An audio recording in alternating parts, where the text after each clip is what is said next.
Just a lesser sin eater. Nothing to write home about. I knew you'd turn up sooner or later, but I had been hoping for sooner.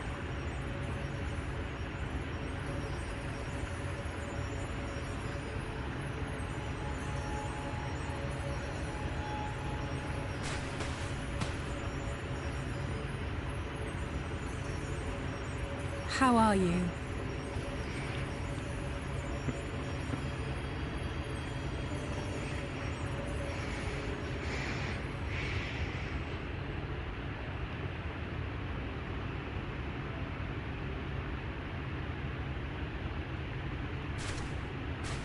We've fought them to a standstill, then.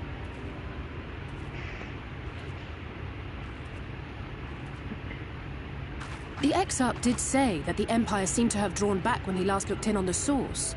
But without knowing for sure how fast time was passing there, I couldn't help worrying that a lot might have happened since then. I'm heartily relieved to hear that it hasn't, just as Alphino must have been. As you can imagine, both he and Urianger were desperate to hear the news from home when I arrived. I haven't actually seen Thancred and Y'shtola yet, but they will have heard all the latest developments from the Exarch by now, or should have at least.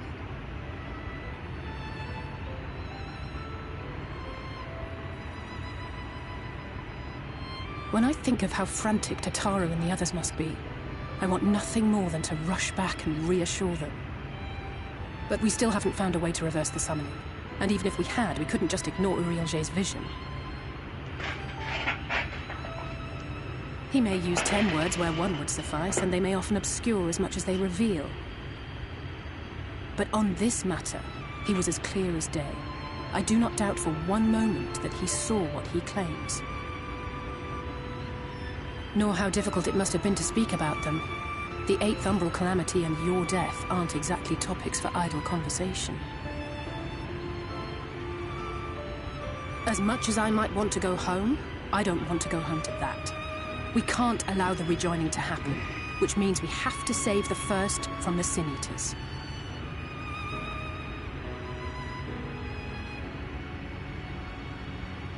That great wall of white is a remnant of the Flood. 100 years ago, the balance in the first tipped decisively in favor of light. From that moment, it rose and swelled with each passing day, and then, without warning, it burst forth like water from a broken dam. A colossal wave of pure light, drowning everything in its wake. Only Norvrant was spared. For the most part, living things are composed of ether of various different aspects. But when exposed to such a flood, their etheric harmony is shattered, and their natural form breaks down.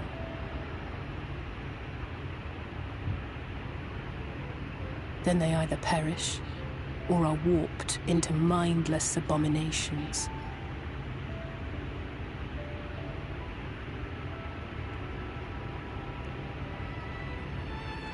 Yes, that's how the Sin Eaters came to be.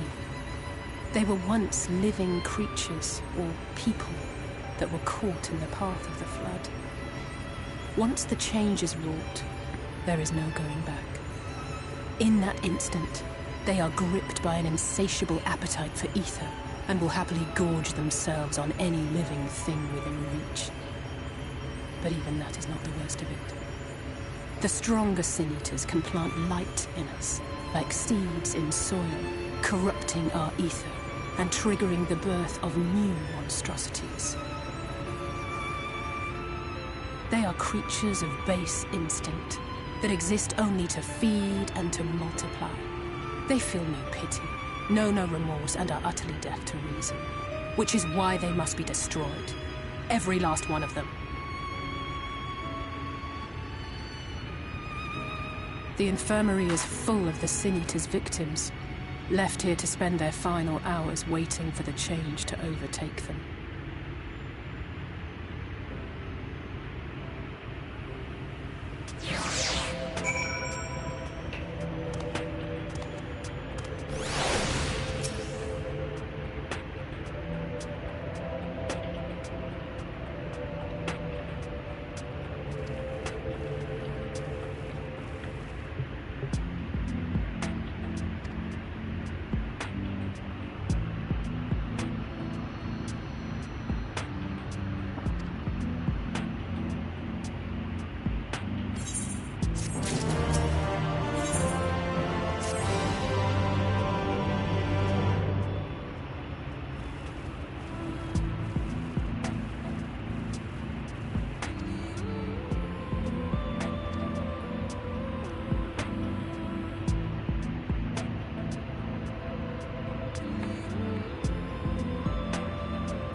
You know, I had almost no one to tax me through my games.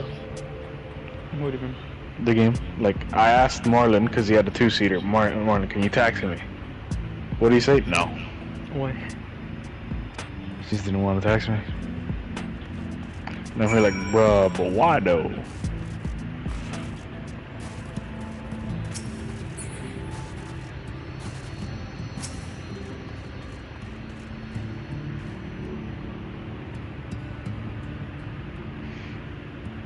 I'm here like, bro, come on, taxi me. Help me. No. I think he taxied me at one point, but I don't remember. Where is everyone else? Like progression-wise. Marlon, I think, has yet to do post Endwalker. Clater hasn't even finished post Shadowbringers.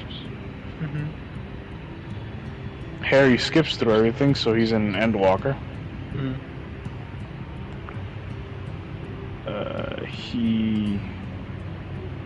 I don't think he started post.